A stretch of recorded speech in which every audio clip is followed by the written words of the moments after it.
Okay, we will start the watch. Namaste and good evening, dear brothers and sisters. I welcome you all on behalf of Indian section to today's session on Mahatma letters. Let us begin the session with the Universal Invocation. O hidden life, vibrant in every atom. O hidden light, shining in every creature. O hidden love, embracing all in oneness. May each who feels himself as one with thee know he is also one with every other.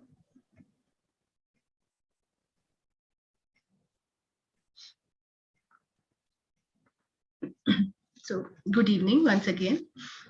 Today we have with us Sister SandhyRani ji, who will be taking the study today, and we will be studying the chronological letter number 19, 23, 26, 27, and 30. SandhyRani ji has already conducted the study of few letters previously. And we all know her. She's a member of the City Lodge, Bangalore, who joined Theosophical Society in 1991. She's working as AGM for the Housing Urban Development Corporation. She has done a lot of theosophical work, from assisting in translation of some theosophical books from English to Kannada, conducting various theosophical classes in different lodges, and she also worked at Adyar for a while. So I welcome Sandhya ji, and I request you to start the study for today.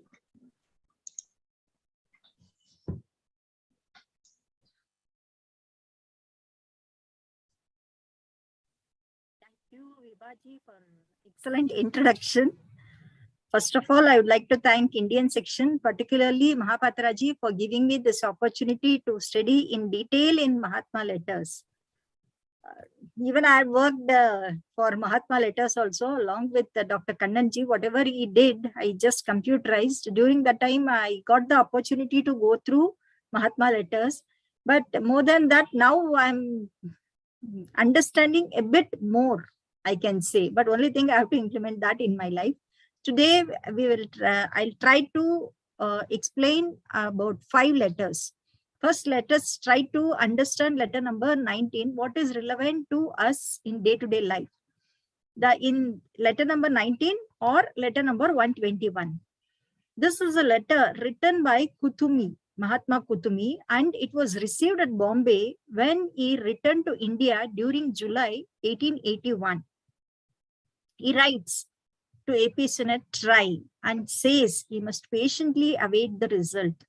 Trying is one thing and just waiting is another thing. So one has to cultivate patience and await the result. Whenever we even plant the tree, immediately we will not get the fruit. So one has to wait for the result. And then again he says, we cannot go against the inevitable. That which is going to happen will happen. That is as per the divine law. Whatever it is destined to happen, only that can happen. How much ever we try to do it, nothing can happen. So it is inevitable and they cannot go against it. What is destined only will happen. And as it is always good to mend an error, I already did so by presenting the occult world to the Chauhan's notice. Patience. This is what he writes. He gives what AP Senate has written occult world book, and Kutumi brings this book into Maha Chauhan's notice. So he says, patience, whatever the error it has happened in that is the compilation and so many letters which AP Senate had received, especially on occultism. Everything has been compiled in that book that is known as Occult World, written by AP Senate. That is regarding letter number 19. Then let us go to the next letter. That is letter number 23 or letter number 104. This is a precipitated letter of Kutumi written before he went for retreat, and it was received in October 1881 by AP Senate. He writes he writes means Mahatma Kutumi writes, please assure, means please tell Mr. Hume of my personal sympathy and respect for him and give him my most friendly regards. See the way in which he writes, most friendly regards, but I will not have the pleasure of catching up any more of his letters or answering them for the next 3 months. See how honest he is, and he is telling well in advance. I have to give up my projected journey to Bhutan, and my brother Maurya will be taking my place. So in his absence, his brother, that is Mahatma Maurya, will be working how Mahatma Kutumi used to work. In the same fashion, he will be working. So Kutumi was willing to undertake the task of instructing the two Englishmen in response to their questions, but now they have persuaded Maurya to take on some of that work. Only Kutumi is very well versed in English, as well as is very highly educated. He is into teaching, but Maurya is into organizing, planning, everything. He was into that. So when during Mahatma Kutumi's absence, Mahatma Maurya will be working for him or on behalf of him. Even Mahatma Maurya had also sent 20 letters to AP Synod and A.O. Hume during those 3 months. It's not that he did not write anything. Even he wrote around 20 letters. Kutumi's chiefs desired that particularly Kutumi should be present at their New Year's festival in Tibet. They were very particular because Kutumi will do something best, and they insisted actually. They told you be present in Tibet for their New Year festival. That is February 1882. That is next year. And in order to be prepared for it, Kutumi has to be present himself of the 3 intervening months. That is October, November, December. These 3 months. January next, hoping to let you have news about how it was, because he was to recover from the experience of retreat also, and save new difficulties in the way of society arise again from your shore. Your shore means that whatever the worldly thing that we are in, so there is some expected, some problem, difficulties are always there, and it might trigger also. Then he says, you will find me in precisely in the same deposition, that is nature or temperament and frame of mind in which I now part with both of you. Both of you means AP Synod as well as A.O. Hume. Kutumi says that I am really afraid whether Mr. Hume and Mahatma Maurya would never agree together. They agree, they may not agree. So he is really afraid, he says, whether he will agree or not agree. That is his thinking, because both of their temperament differs always. Then, and at the same time, in this letter, Mahatma Maurya not only has taken up the charge of Kutumi as standby, Mahatma Maurya also promised to Kutumi that he will refresh HPB's failing memory and to revive all she had learned from Mahatma Maurya, because Mahatma Maurya was her master also, in as bright a way as could be desired. That is what they say. Probably Mahatma Maurya wanted to use H.P. Blavatsky as his chela and also as his chief communicator. He wanted her to be as communicator, whatever it else dictates, because she was very, very obedient. That is the main plus point in her, what she had. At the same time, Maurya also agreed to answer to AP Synod letter through a third party, probably that may be Damodar K. Mavalankar, or it could be even Jwalkol also. During the time, Jwalkol was not a master also, not yet achieved that grade. Then Kutumi says, I have but a few hours before me to prepare for my long, very long journey. That is the distance.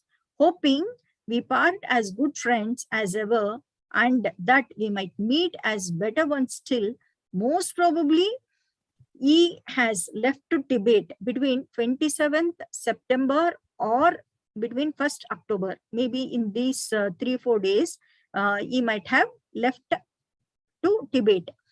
Let me now astrally shake hands, astrally, not in physical body, astrally shake hands with you and assure you of my good feelings once more. Yours as ever, Kutumi. Yours as ever. That is what he says. Means he is not having anything in his mind. Whatever is there is there. Very nicely, in a presentable way, to the maximum extent how one can present is in this way one can really present. And Maurya has taken up his place, and he is mentally is very, very calm, because he is 100% confident that Maurya will be doing his level best. How Kutumi would have worked, Mahatma Kutumi would have worked in the same way Mahatma Maurya also works. With that confidence, he goes in that free mind, I can say. Then in the next letter, that is letter number 26 or letter number 102.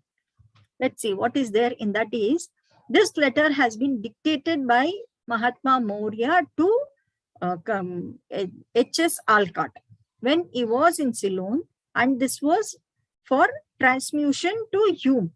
He will dictate to Mahatma Maurya is dictating this letter to Alcott to give it to A.O. Hume. In that he writes, I trust you will shrink from telling truth if need be, even in the face of son of a member of parliament. If person is member of a parliament means one will be shaken, shrinked and all those things. No, one should be bold enough, especially while telling the truth, because truth has got only one face, not different faces. So you should not shrink in telling the truth. That is what he writes. Then the member of the Theosophical Society should speak the truth, though the Himalaya fall on him. See the way in which he writes. Truth will stand without inspiration from gods or spirits, and better still will stand in spite of them all, whether with the support of gods and spirits or without that. With their support, it still stands very bright. That is what he says. H.P. Blavatsky says that there are two of the grandest occult truths written in the book Hints on Esoteric Philosophy. Especially this book, first book in which when they printed, that book was not available. But this grandest occult truths are there in 1909 edition. I searched, but I couldn't get that book. And then in that she writes, though neither our critic nor even the author himself seems may be aware of them, whether they are aware of it or not, they don't know. But there are two grandest occult truths are there in the book Hints on Esoteric Theosophy. Only thing, I was running short of time. Otherwise, I would have requested C.A. Shindeji to give this particular item so that I would have referred and I would have explained in front of you. That one thing I couldn't do it. I couldn't even trace. But when I traced, I got the second edition, which got printed in 1882. In it, it has been mentioned that the whole of the original issue of this pamphlet having been disposed of, the second edition slightly enlarged and published. The second edition only I got that was slightly enlarged, and then again they published. Again he writes, Maurya writes, you have too many eyes watching you and to afford making mistakes now. So people are watching, you might make mistake. So be careful, don't commit any mistake. Be careful as you can. That is what Mahatma Maurya says. Then let's go to the next letter. That is letter number 27. Few letters are right as come in series pertaining to one particular letter. In this letter, this letter has been received by H.P. Sinnett when he was at Shimla in 1881, written by Mahatma Maurya, but actually Damodar wrote on behalf of Mahatma Kutumi and received as dictation from Kutumi. See how it has happened. The original letter is missing, what Damodar has written. Then Damodar gave the letter which was given by A.P. Sinnett to pass on to A.O. Hume again. Then A.O. Hume was upset because Maurya had corrected one sentence in that precipitation. he precipitated. In that one sentence, he corrects. That is the main first letter.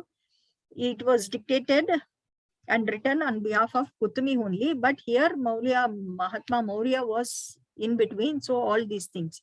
Then again Mahatma Maurya writes, blessed is he who knows our Kutumi, and blessed is he who appreciates him. Blessed is he who knows our Kutumi, and blessed is he who appreciates him. Instead of appreciating, people, they try to criticize Mahatmas. They suspect what not they want to do, they will do. All these things. That's why he is very, very clearly tells, blessed is he who knows our Kutumi, and blessed is he who appreciates him. Maurya writes that the situation is more serious than you may imagine. It tells to AP Senate with reference to the events that were building up within the society prior to the anniversary celebration scheduled for January 1882. It is very significant because it is the 7th year of the Theosophical Society foundation. That is the 7th annual year. Theosophy gives more significance to number 7, which all of us knows about it. Kutumi emphasizes the importance of AP Senate's presence at that anniversary meeting in a brief letter just before he left on retreat. In that he writes, your presence in Bombay would save everything, and yet seeing how reluctant you feel, I will not insist. I will not insist, he says. During the time when our founder came, they stayed in Bombay before they finalized Adyar as headquarters. So during that time, during 1881, they were all staying in Bombay only. So that's why he writes in that annual conference, he writes, your presence in Bombay would save everything because he can manage everything, and yet seeing how reluctant you feel, I will not insist. Kutumi neither forced him nor ordered him. You have to. He never used that word. Maurya says to AP Senate that as per phenomena is concerned, you will have none. Is very clear cut and is transparent. I have written through Alcott to you by mentioning all these things. Then Kutumi goes for retreat. That means, retreat means that is for the purpose of taking further steps in Bodhisattva path.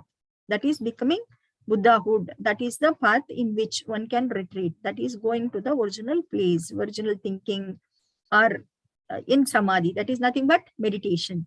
It may be blessed. Sorry, it may be boundless love, means non-egoism. There is no ego in that. That is what even Jiddu Krishnamurti says, empty the mind, free the mind. There should not be any sort of memory of the past, no thought, no fear at all. Just be what is. That is what they say is just being, nothing else. In that there will be only total light, only ultimate reality will be there. Nothing else. In Tibetan term, that is ultimate reality, they say. Ultimate reality is what? From where we came. That is our conscious should go and get merged with Parabrahman conscious. Prajnanam Brahma. That is what they say. Kutumi was entering in this state for 3 months. 3 months he will be meditating. Only nothing else will be there. That is everybody, even we, how much ever meditation, all of us knows it is the food for our soul. Only that consciousness keeps on growing. It growing means not in any way, it is expansion. That oneness is becoming like in that way. So he'll try his maximum level best to merge himself with the ultimate reality. That is what this letter says. Then let's go to the next letter. This is almost it's a very big letter and it gives lots and lots of information to us. That is letter number 30, or we can say letter number 134 also. This is very beautiful letter. How much ever we ponder in about this letter, that much we will get. Everything in nature is contrast. That is the main thing here. Then this letter was received at Dehradun on Friday, the 4th of 1881. Even the day they have mentioned in Dehradun, Friday. It is a dictated letter from Maurya, and now same is made into a fair copy by H.P. Blavatsky. He dictates. While dictating, she will write down in the way she can make note of all those things. So now she has got some free time. So she is making that letter, whatever the letter that she has taken on dictation, she's making it to a fair copy, and now she is presenting in this letter. In that it has been mentioned, all theosophists try to correspond with him directly, but do not deserve such privilege.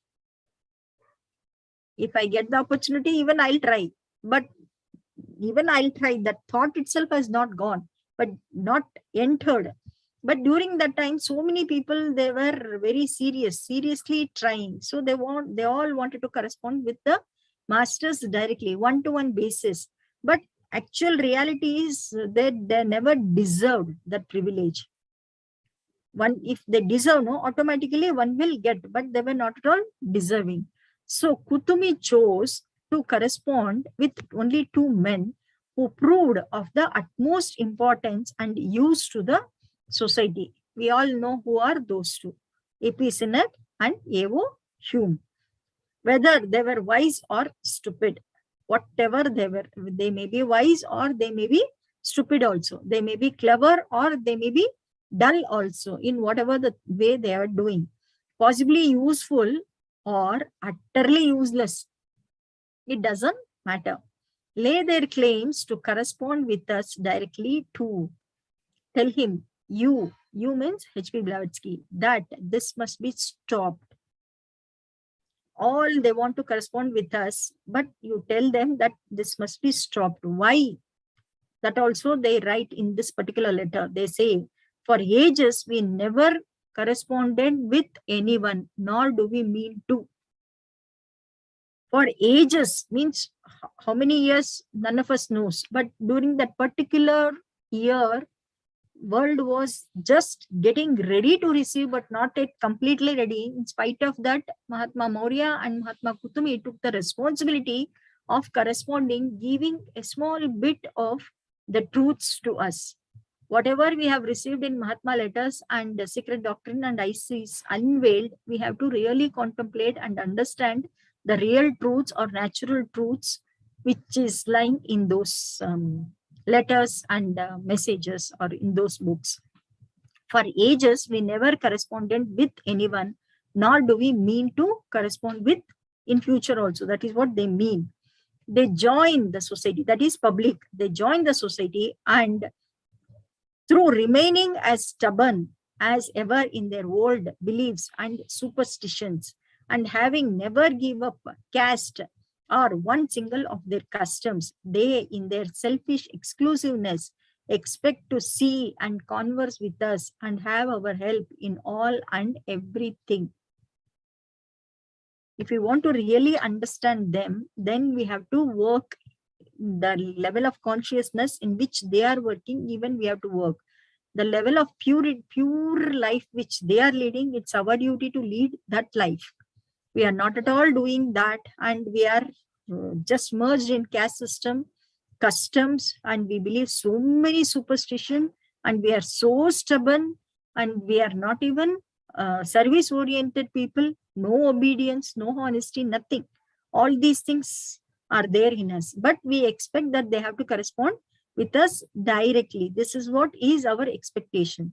Then he writes, the brother desire me to inform one and all of you natives that unless a man is prepared to become a thorough theosophist, unless a man is prepared to become a thorough theosophist, to do as, again he gives the examples, as Damodar K. Mavalankar did, give up entirely caste.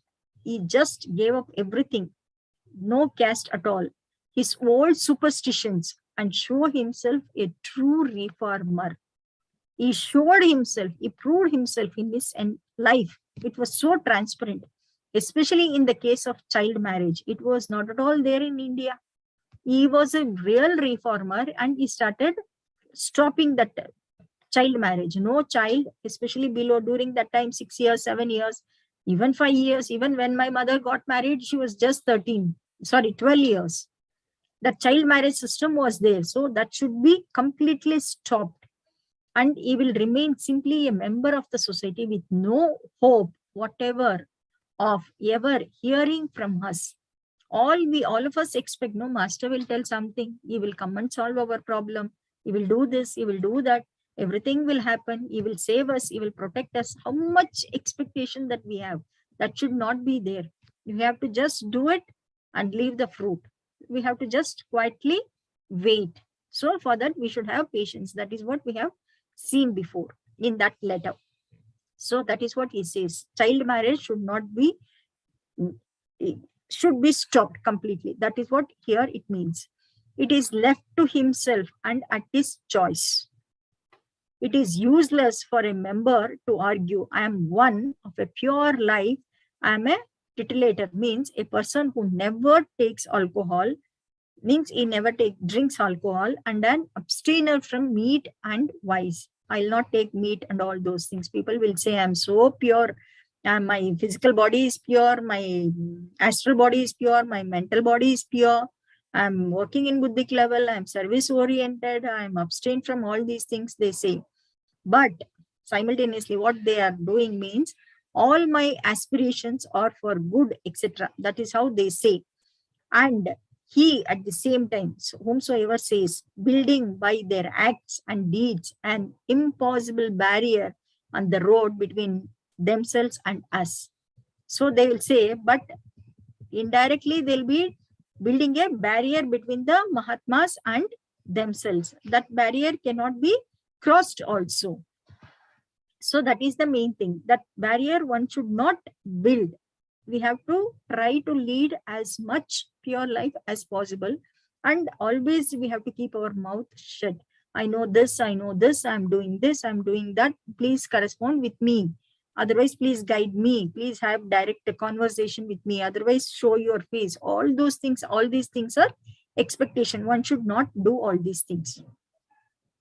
Mahatma Maurya questions to himself, means he himself questions, what have we, the disciples of true Arhats of esoteric Buddhism and of Sankhya, to do with the Shastras and Orthodox Brahmins?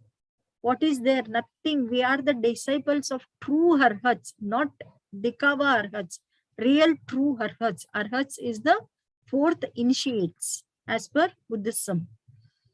There are hundreds of thousands of fakirs, sannyasis, and sadhus leading the most pure lives, and yet being as they are on the path of error, never having had an opportunity to meet, see, and even hear of us.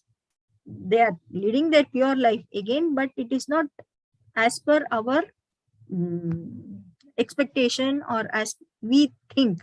They are all error, but that path itself is not the right path. That is right hand path and left hand path, we say no in that. So it's of no use. Then they say, those who believed and followed us have had their reward. Those who believed and followed us have had their reward. Definitely that reward is always there. We will definitely get. Do good. Whatever you saw, no, same thing you will be reaping. This is what we have to believe. That's why Master says, those who have believed and followed us have had their reward. Always be truthful. Mr. Synod and Hume are exception. Why they are exception means here they are of very useful to the growth of the Theosophical Society in India, because both of them were Westerners. Again, they are not Indians. That's why these two are exceptions. Whatever they did, they consider good or bad or whatever it is, they agreed to instruct these two Englishmen. That's why they are communicating with Mahatma. Both the Mahatmas are corresponding with A.O. Hume as well as E.P. Synod. They may have had influence around them. Bad magnetic emissions, the result of drink, because those two used to take liquor also.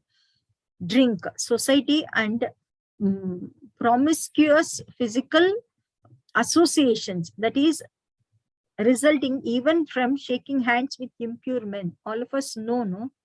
During COVID, since 2.5 years, what we are doing? We are doing only this. No shake hand, nothing. That is again not Indian culture. Indian culture is only this. Even by shaking hand, we are impurring ourselves. Even that, resulting even from shaking hands with impure men.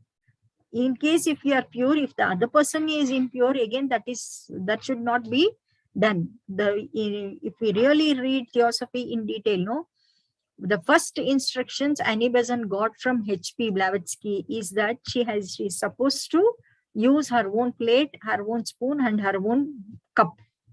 That is the first thing. Nobody should use the same cup, plate, and the spoon, fork, everything.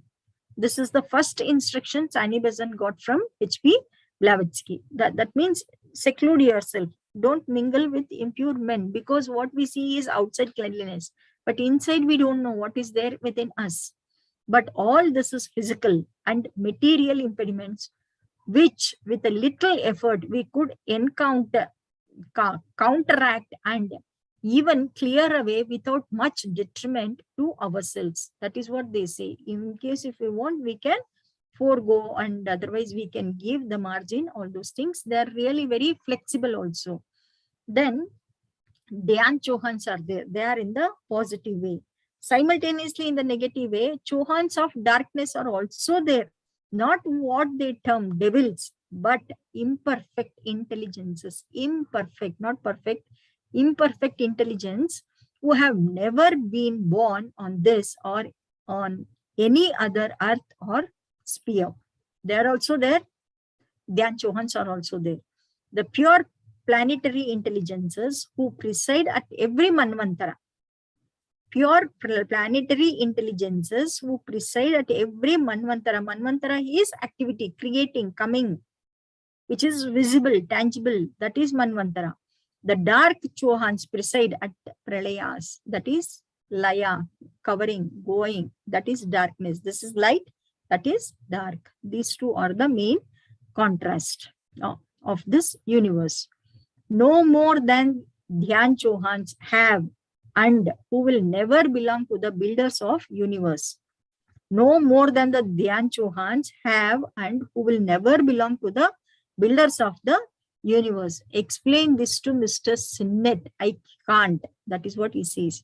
Mr. Sinnett doesn't believe. That is why he says, I cannot explain it to Mr. Sinnett. So he is telling H.P. Blavatsky to explain this to Mr. Sinnett. I have explained to Mr. Hume.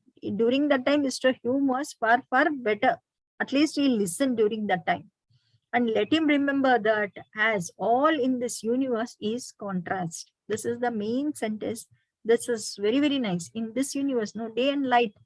It is a contrast. Positive energy and negative energy. Automatically, when we bring two magnets together, it will get attracted to each other. One is positive, one is negative. So everything is a contrast. In this contrast, it is beauty also. It's the only thing we have to be very sure in discriminating things. I cannot translate it better. That is what he says. As all in this universe is contrast. He says like that, and he says, I cannot translate it better. Other than this, I cannot say anything. This is the good, better, best. This is the better word.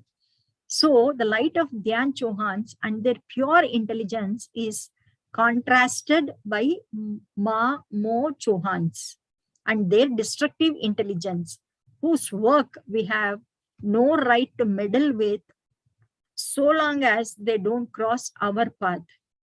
We will not meddle with their work. Whatever they want to do, let them do. Whatever they think, let them think. Whatever they want to implement, let them do. But we will not meddle with their. But they should not come near us. That they should not cross our path. That is very, very clear. Whatever, mind your business. Let them do their business, we will do. They want to follow the dark path, and we want to follow the light. Towards light we are traveling. Towards dark they are following.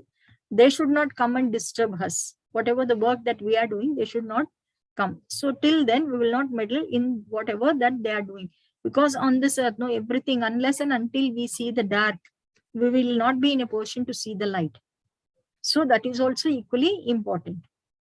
Then again, Mahatma Maurya means here, what he means here is that They have no right or even power to go against the natural or that work which is prescribed to each class of beings or existing things by the law of nature. They have no right or even power to go against the nature. They don't have, they cannot, they don't neither right nor power. They might even in the world we can see, no, they will just talk like anything, but they should have the strength. That strength itself is not there. So it is quite natural. Everything, no, being, class of beings or existing things by the law of nature. The brothers, for instance, could prolong life. The brothers, for instance, could prolong life, but they cannot destroy death. We are seeing, no, they'll put them in ICU and they'll put the ventilator. So that breathing is whatever is will be taking, that is prolonging the life. But death is inevitable. They will die. They cannot destroy death, not even for themselves. They can, to a degree, palliate, means they can reduce the severity in that, but that they cannot remove the cause, evil, and relieve suffering. They could not destroy evil. They cannot destroy. Only thing, the impact, it can be reduced. No more can the Dhyan Chauhans impede, that is, prevent the work of the Mamo Chauhans for the law of darkness, ignorance, destruction, etc.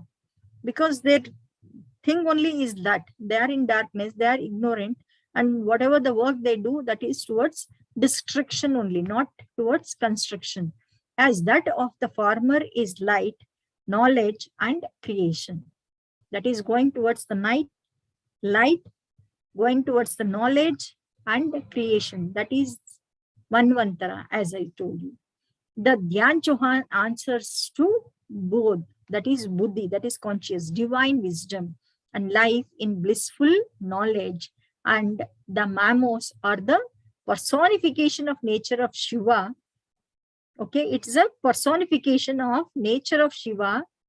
Jehovah is also a god, and other invented monsters with ignorance at their toil. Means at their back, they are only, with their ignorance, they are creating all these things. The last phrase of Mahatma Maurya's, I translate like this. Tell him, that is what he says to HPB. Then that for the sake of those who desire to learn and have more information, I have ready to answer the 2 or 3 inquiries of Beninadab. So I just searched in web. Beninadab means what? B means is for bestow. As you give, so much. E is for endure. All those you touch. N is for neighborhood, neighborly, friendly to all acquaintances. I is for independent, a balance between being overly reliant and alone. M is for mild, ever mild and gentle way. A is for animated, let your energetic spirit shine. D is for discreet, you can keep a secret. H is for honor, your most valuable possession. A is for adaptable, for the world is full of unique challenges. B is for viewer, who encourages those you see. That is what he says. So the last phrase of Mahatma Maurya, I translate like this. Tell him to HPB, he says, then that for the sake of those who desire to learn and have more information, I am ready to answer in 2 to 3 inquiries. That is what he mentioned. And at the same time, he says, from the Shastras, but I will never in correspondence with him or with any other.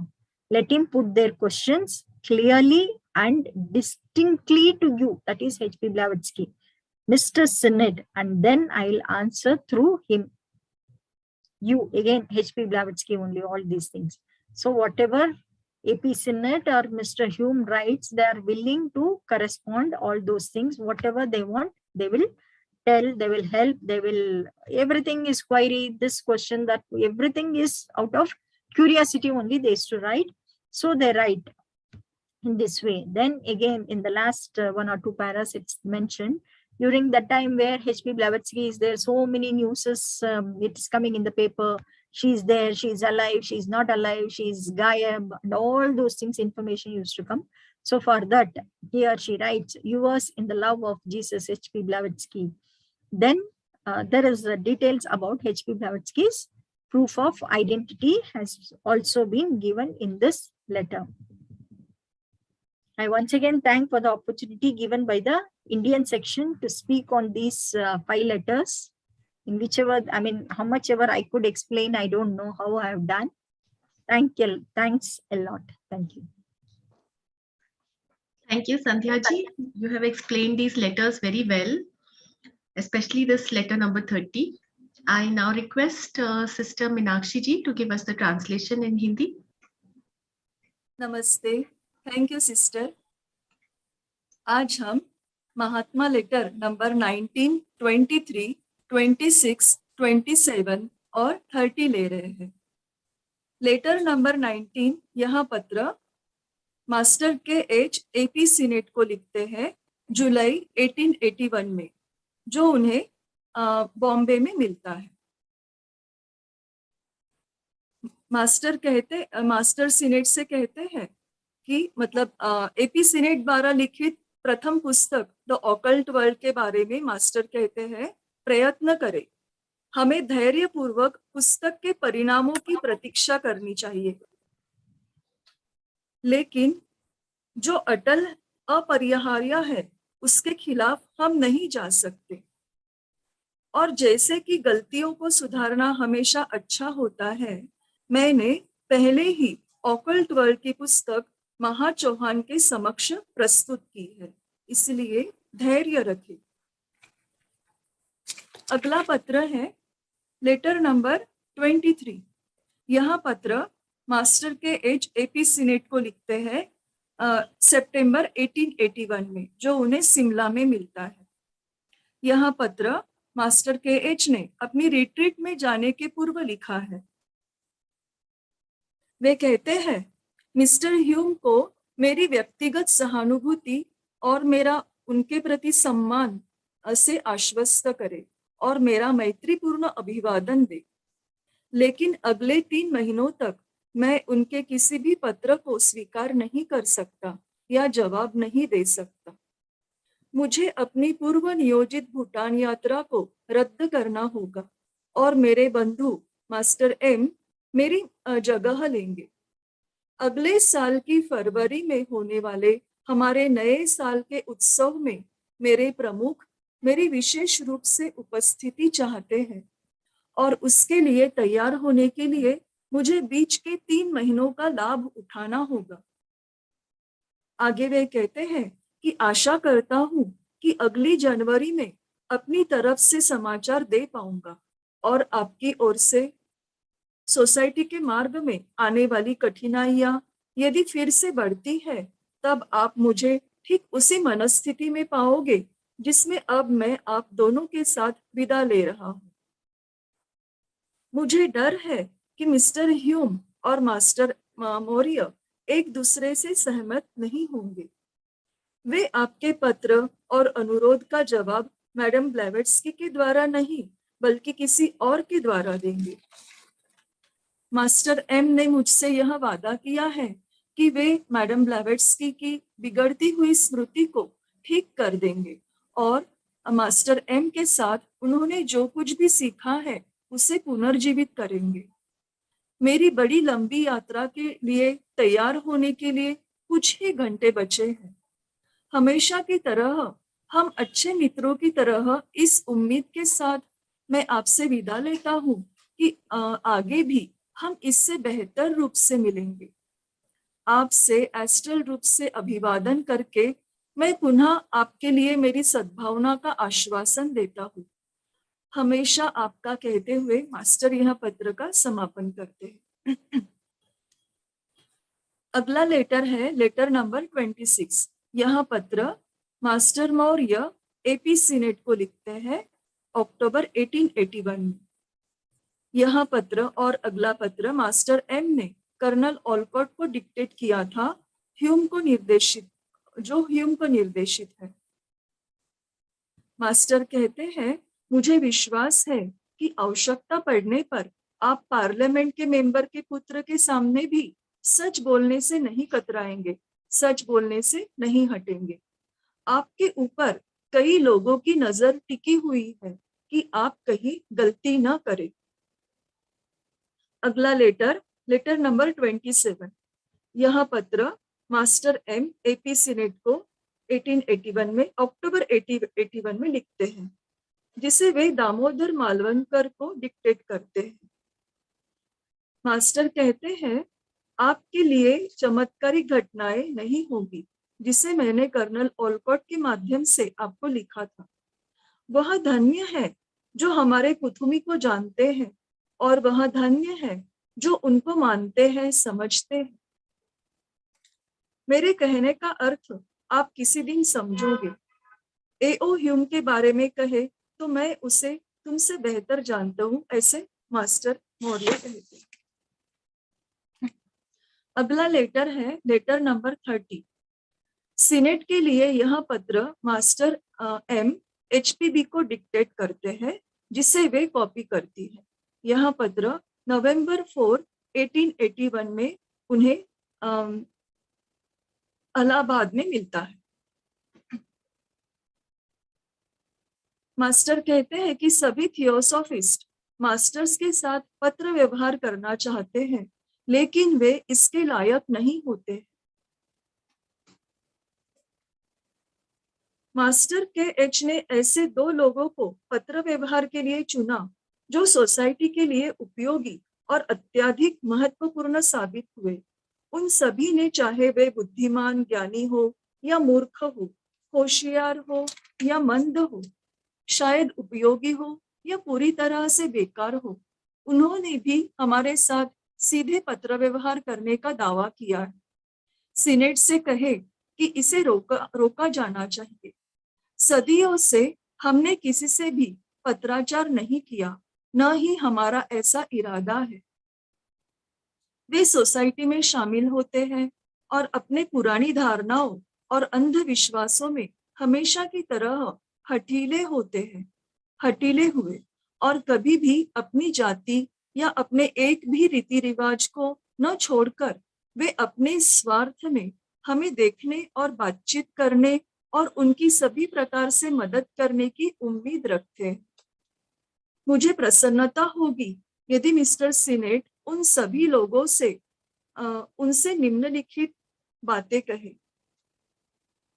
महात्मागण आप सभी मूल निवासियों को सूचित करवाना चाहते हैं कि जब तक कोई व्यक्ति पूरी तरह से एक थियोसॉफिस्ट बनने के लिए तैयार नहीं होता है, जैसे दामोदर मालवनकर बने, जिन्होंने पूरी तरह से अपनी जाति पुराने अंधविश्वासों को छोड़ दिया और सच्चे समाज सुधारक बने, विशेषकर बाल विवाह के मामले में। यदि कोई ऐसा नहीं है, तब वह सोसाइटी का नाम मात्र सदस्य रह जाएगा, हमसे कुछ भी सुनने की आशा खो देगा। यह उसकी स्वेच्छा पर छोड़ दिया जाता है। एक मेंबर को यह बहस करना बेकार है कि मेरा जीवन शुद्ध है, मैं मद्यपान नहीं करता और मांस और बुराइयों से दूर रहता हूँ, मेरी सभी आकांक्षाएं अच्छाई के लिए इत्यादि। और साथ ही वह अपने बर्ताव और कर्मों द्वारा हमारे और उसके बीच एक अगम्य अवरोध का निर्माण करता है। हम जो सच्चे जीवन मुक्तों के गूढ़ बौद्ध धर्म और सांघ्य असने बुद्ध के शिष्य हैं, हमें शास्त्रों और रूढ़िवादी ब्राह्मणवाद से क्या लेना देना। हजारों फकीर, सन्यासी और साधु शुद्ध जीवन व्यतीत कर रहे हैं और फिर भी वे गलत रास्ते पर जैसे के तैसे हैं। उन्हें कभी भी हमसे मिलने, देखने या यहाँ तक कि सुनने का अवसर नहीं मिला। जिन्होंने हम पर विश्वास किया और हमारा अनुसरण किया, उन्हें उनका प्रतिफल मिला है। मिस्टर सिनेट और ह्यूम इसके अपवाद है। हमारे लिए उनकी धारणाएं कोई रुकावट नहीं है। उनके आसपास बुरे प्रभाव हो सकते हैं, खराब चुंबकीय उत्सर्जन हो सकते हैं, जो मद्यपान के परिणाम स्वरूप है। समाज और अनेकों के साथ मेल मिलाप, यहाँ तक कि अनुचित गलत लोगों के साथ हाथ मिलाने के परिणाम स्वरूप है। लेकिन यह सब शारीरिक और भौतिक बाधाएं हैं, जिन्हें हम थोड़े प्रयास से उन्हें प्रभावहीन कर सकते हैं, यहाँ तक खुद को बिना किसी नुकसान के दूर भी कर सकते हैं। ध्यान चौहान और चौहान्स ऑफ डार्कनेस होते हैं, वह नहीं जिन्हें शैतान कहते हैं, बल्कि वे अपूर्ण त्रुटिपूर्ण सत्ताएं हैं, इम्परफेक्ट इंटेलिजेंसेस हैं, जो कभी ध्यान चौहान की तुलना में इस या अन्य किसी पृथ्वी या क्षेत्र में पैदा नहीं हुए, और जो कभी विश्व के निर्माणकर्ताओं से, बिल्डर्स ऑफ द यूनिवर्स से, प्योर प्लैनेटरी इंटेलिजेंस से संबंधित नहीं होंगे, जो हर मनवंतर के दौरान रहते हैं, जबकि डार्क चौहान प्रलय में आते हैं। मास्टर एम यह सब एचपीबी द्वारा सीनेट को समझाने के लिए कहते हैं। वे एचपीबी से कहते हैं कि मैंने मिस्टर ह्यूम को यह सब समझाया है और उसे यह याद रखना चाहिए कि ब्रह्मांड में सब कुछ विपरीत है। विपरीत होने के कारण ध्यान चौहान का प्रकाश और उनकी शुद्ध बुद्धि मामो चौहानों की और उनकी विनाशकारी बुद्धि के विपरीत है। उनके काम में हमें तब तक दखल देने का कोई अधिकार नहीं है जब तक वे हमारा रास्ता नहीं काटेंगे। यहाँ मास्टर एम के कहने का अर्थ यह है कि उनके पास प्रकृति या उसके कार्य के विरुद्ध जाने का कोई अधिकार या शक्ति भी नहीं है, जो प्रकृति के नियम द्वारा प्रत्येक वर्ग के प्राणियों या मौजूद चीजों के लिए निर्धारित है। उदाहरण के तौर पर महात्मा गण जीवन को विलंबित कर सकते हैं, लेकिन वे मृत्यु को नष्ट नहीं कर सकते, टाल नहीं सकते हैं, अपने लिए भी नहीं। वे एक हद तक बुराई को कम कर सकते हैं और दुखों को कम कर सकते हैं, वे बुराई को नष्ट नहीं कर सकते। ध्यान चौहान मामो चौहान के काम में बाधा नहीं डाल सकते, क्योंकि उनका धर्म अंधकार का, अज्ञान, विनाश आदि का है, और ध्यान चौहानों का प्रकाश, ज्ञान और सृजन का है। ध्यान चौहान बुद्धि, दिव्य ज्ञान और जीवन के आनंदमय ज्ञान के प्रति उत्तरदायी होते हैं, और मामो चौहान यह शिव, जेहोवा और अन्य अज्ञानता के साथ आविष्कारित दैत्यों का मानवीकरण है। एचपीबी मास्टर एम के आखिरी वक्तव्य को इस तरह अनुवादित करती है। उसे यानी सीनेट को बता दे कि जो लोग सीखने और जानकारी रखने की इच्छा रखते हैं, बेनी माधव के शास्त्रों के बारे में जो 2 या 3 प्रश्न हैं, उनका जवाब देने के लिए मैं तैयार हूँ, लेकिन मैं उनके साथ या किसी अन्य के साथ कोई पत्राचार नहीं करूंगा। उन्हें अपने प्रश्नों को स्पष्ट रूप से मिस्टर सीनेट के पास रखने दे, और फिर मैं उनके माध्यम से यानी सीनेट के माध्यम से उत्तर दूंगा। Yours in the love of Jesus, इस तरह एचपीबी पत्र का समापन करती है। आखिर में एचपीबी अपनी पहचान के बारे में विवरण देती। थैंक यू, नमस्ते। Thank you, Meenakshi ji, for that wonderful translation. And now, if anybody has any point of discussion or any questions, especially I think letter number 30, many people would have some thoughts in their mind. So they may please come forward and discuss with Sandhya ji.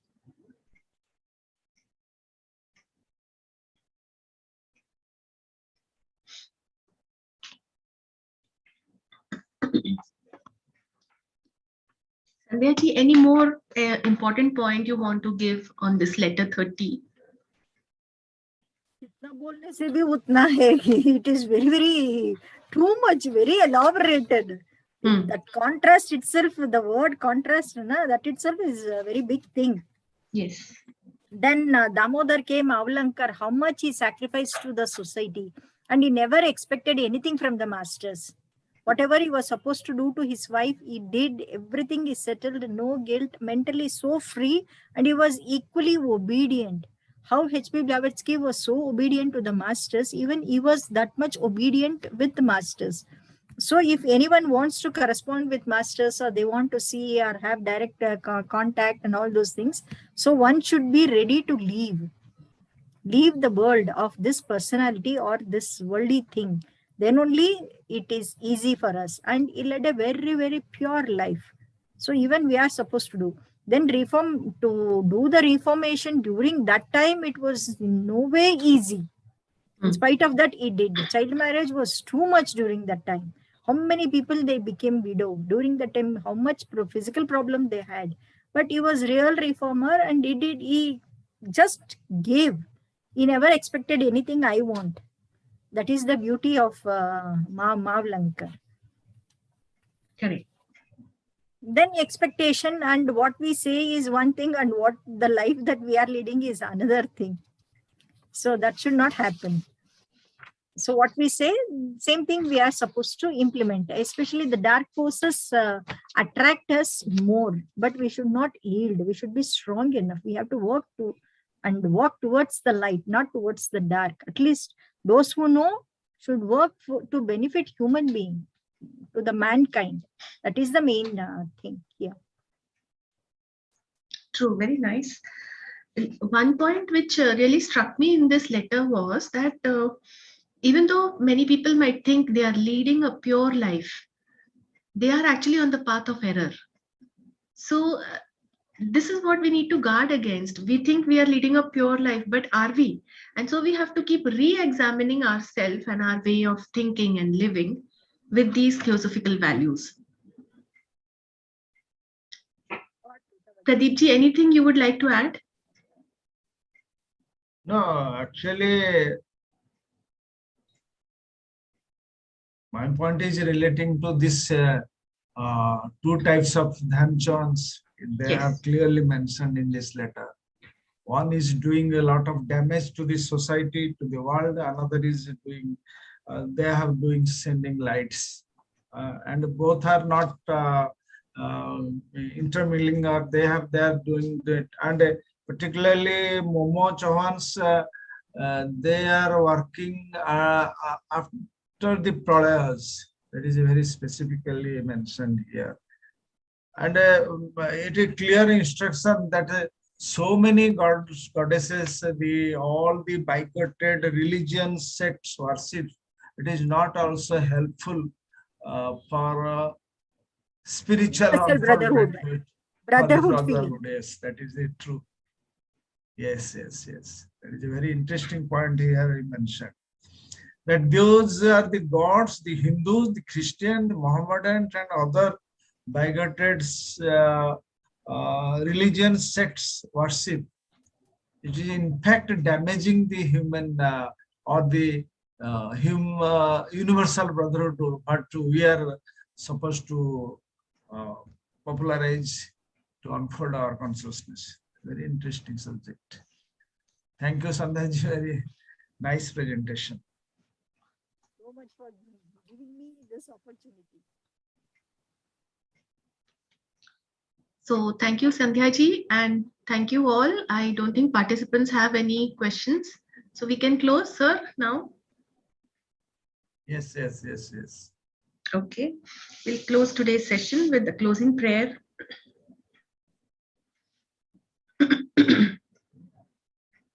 Om Asato Ma Satgamaya Tamso Ma Jyotirgamaya Mrityorma Amritam Gamaya Om सर्वेषां स्वस्तिर्भवतु, सर्वेषां शान्तिर्भवतु, सर्वेषां पूर्णं भवतु, सर्वेषां मङ्गलं भवतु, लोकाः समस्ताः सुखिनो भवन्तु, सर्वे भवन्तु सुखिनः, सर्वे सन्तु निरामयाः, सर्वे भद्राणि पश्यन्तु, मा कश्चित् दुःखभाग् भवेत्। ॐ शान्ति शान्ति शान्ति। Thank you all for joining. Thank you, Sandhy. Namaste. Thank you. Thank you to each and everyone. Thank you, Vivaji. Thank you, Sandhya.